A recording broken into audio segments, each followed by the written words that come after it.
চোখ রাখবো কলকাতা হাইকোর্টের খবরে। বিচারপতি অভিজিৎ বন্দ্যোপাধ্যায়ের থেকে 16 এজলাস থেকে 16 প্রাথমিক নিয়োগ মামলা শুনবেন বিচারপতি রাজাশেখর মান্থা।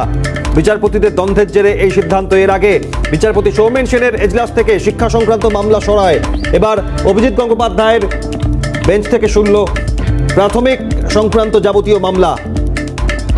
মেডিকেলে নিয়োগ সংক্রান্ত মামলায় সিবিআই তদন্তের নির্দেশকে কেন্দ্র করে দুই বিচারপতির কলকাতা হাইকোর্টে সিঙ্গেল বেঞ্চ এবং ডিভিশন বেঞ্চে যে সংঘাত, সেই সংঘাত গড়ায় সুপ্রিম কোর্টে 5 বিচারপতির বিশেষ বেঞ্চ এই মামলায় অন্তর্বর্তীকালীন স্থগিতাদেশ দিয়েছেন। কিন্তু এবার এই দুই বিচারপতি দ্বন্দ্বের জের বিচারপতি অভিজিৎ গঙ্গোপাধ্যায় এবং বিচারপতি সৌমেন সেনের এজলাস থেকে 16 প্রাথমিক নিয়োগ সহ শিক্ষা সংক্রান্ত যাবতীয় মামলা। অভিরূপা হাজরা প্রতিনিধি রয়েছেন। অভিরূপা, গতকাল সোমবার সুপ্রিম কোর্টে শুনানির দিকে নজর ছিল, কিন্তু এই দ্বন্দ্বের জের তারপর কি পরিস্থিতি এখনো পর্যন্ত কলকাতা হাইকোর্ট থেকে সামনে আসছে? দেখো, আপাতত বিচারপতি অভিজিৎ গঙ্গোপাধ্যায়ের এজলাস থেকে ডিটারমিনেশন পরিবর্তন হলো, অর্থাৎ প্রাথমিকের নিয়োগের দুর্নীতির যে মামলাগুলি সেগুলো বিচারপতি অভিজিৎ গঙ্গোপাধ্যায়ের এজলাস থেকে সরে বিচারপতি রাজাশেখর মান্থার এজলাসে সেটা বিচারাধীন হলো।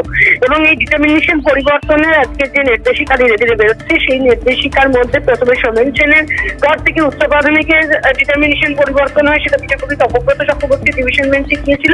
এখন বিচারপতি অভিজিৎ গঙ্গোপাধ্যায়ের এজলাস থেকে প্রাথমিক নিয়োগ দুর্নীতির মামলাগুলি সরে বিচারপতি রাজাশেখর মান্থার এজলাসে বিচারাধীন হলো।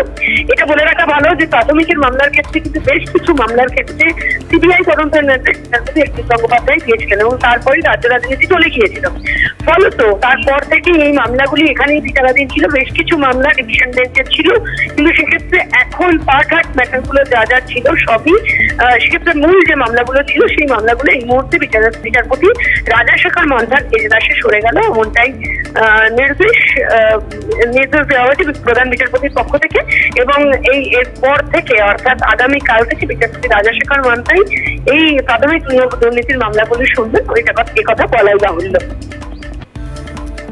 একেবারে ধন্যবাদ অভিরূপা। যেমন জানালেন, বিচারপতি রাজাশেখর মান্থার এজলাসে যাবে যাবতীয় মামলা। বিচারপতি অভিজিৎ গঙ্গোপাধ্যায় এবং বিচারপতি সৌমেন সেনের এজলাস থেকে প্রাথমিক এবং শিক্ষা সংক্রান্ত বেশ কিছু মামলা সরল এবং সব মিলিয়ে দুই বিচারপতির দ্বন্দ্ব।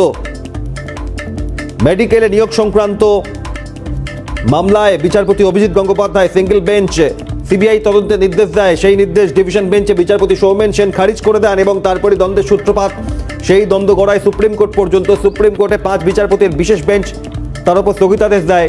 আর এবার এই দ্বন্দ্বের জেরে এবার কলকাতা হাইকোর্টে বিচারপতি অভিজিৎ গঙ্গোপাধ্যায় এবং বিচারপতি সৌমেন সেনের এজলাস থেকে প্রাথমিক শিক্ষক নিয়োগ, উচ্চ প্রাথমিক থেকে শুরু করে শিক্ষা সংক্রান্ত বেশ কিছু মামলা সরল এই দুই বিচারপতির বেঞ্চ থেকে।